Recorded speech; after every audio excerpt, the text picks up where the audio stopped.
Achievement award मिला है Jharkhand cater association की ओर से।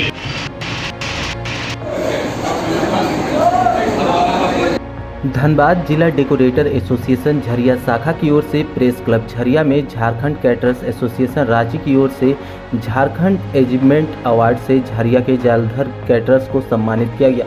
कार्यक्रम की अध्यक्षता झरिया शाखा अध्यक्ष विकास गुप्ता ने की। संचालन झरिया शाखा के पूर्व सचिव प्रेम अग्रवाल ने की।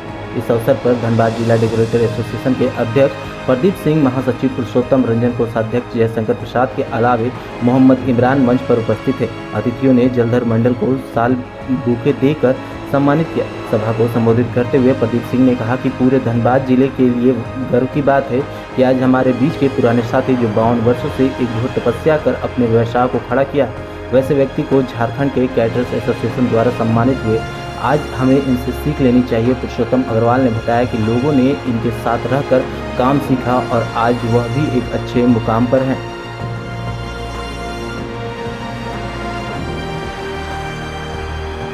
धनबाद जिला डेकोरेशन के हमारे झरिया शाखा के एक सदस्य बहुत पुराने जो हमारे सदस्य हैं जलधर मंडल जी, जलधर कैटर के नाम से ये जाने जाते हैं।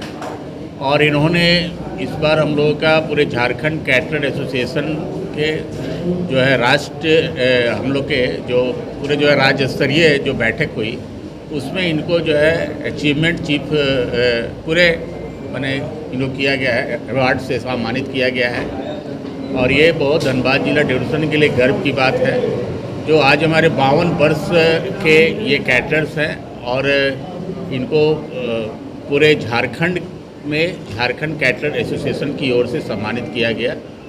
ये धनबाद जिला डेकोरेशन के लिए बहुत गर्व की बात है। आज हम लोग उसी के निमित्त धनबाद जिला डेकोरेशन के झरिया शाखा की ओर से आज हम लोगों ने यहाँ पे सम्मान समारोह रखा था। आज इनको हम लोग जो है शॉल उड़ा करके बुके हम लोग जो दे के इनको जो है सम्मानित किए। और सभी मेंबर यहाँ काफ़ी उत्साहित हैं ऐसे कार्यक्रम के लिए। और कोरोना काल में जिस तरह बेरोजगारी हो रही है काम करने वाले, क्या कहेंगे? बेरोजगारी हो जहाँ तक पूरे कोरोना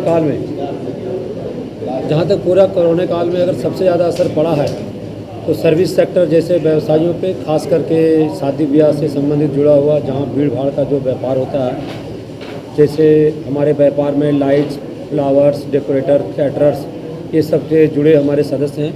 और ऐसे में अगर देखा जाए तो कहीं न कहीं सबसे ज़्यादा असर हमारे व्यापार पे पड़ा, जिसका कि सरकार ने भी देखे अपने त्राहिमाम को देखते हुए 50 लोगों का अनुमति दिए, जिसकी वजह से हमारे बहुत सारे साथियों को काम करने में बहुत ही दिक्कत हुआ, क्योंकि जब संख्या नहीं रहेगा तो हम लोगों को काम नहीं मिलेगा। 50 लोगों का संख्या पे कहीं भी अगर शादी होनी होती है तो ऐसे में दोनों परिवार के बीच में अगर सही से मिल जाए तो हमको ये लगता है कि बाहर से किसी चीज़ की आवश्यकता पड़ती है। और ऐसे में सबसे ज़्यादा असर पड़ा है तो हमारे व्यवसाय पर पड़ा है। इसलिए हम सरकार से आग्रह करते हैं कि आगे अभी 100 आदमी की अनुमति है, उसको कम से कम 100 से बढ़ाकर 300 किया जाए, ताकि अगले सीज़न में जो नवंबर दिसंबर सीज़न आ रहा है वो कम से कम हमारे व्यवसायियों के लिए राहत का बात हो। क्योंकि 100 आदमी के काम करने में ना हमारा लेबर पेमेंट सही से आ पाता है, ना ट्रांसपोर्ट आ पाता है, खर्च में ही सिमट जाता है।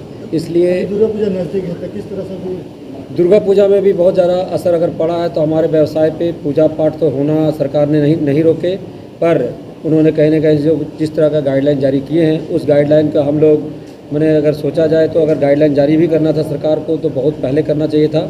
हमारे बहुत से सारे साथी पंडाल वाले, लाइट वाले, साज सज्जा वाले बहुत ही आशा के साथ एक सरकार से आशा लगाए हुए थे कि इस बार कोरोना काल से थोड़ा शांति मिला है, शायद हम लोगों के व्यापार में कहीं न कहीं से इस बार छूट मिलेगा, पर सरकार ने ऐसा कोई छूट नहीं दिया। और बहुत ही सीमित 5 फुट की मूर्ति, हाइट 20 फुट का ऊंचाई का पंडाल, और जो भी पंडाल में घुसेंगे उनका एक बार का कोरोना काल का वैक्सीनेशन का सर्टिफिकेट, इतना सारा माने कि प्रमाण पत्र के बाद मेला नहीं लगाना है, ठेला नहीं लगाना है, जिससे कहीं न कहीं से पंडाल, लाइट, साज सज्जा पे बहुत असर पड़ा।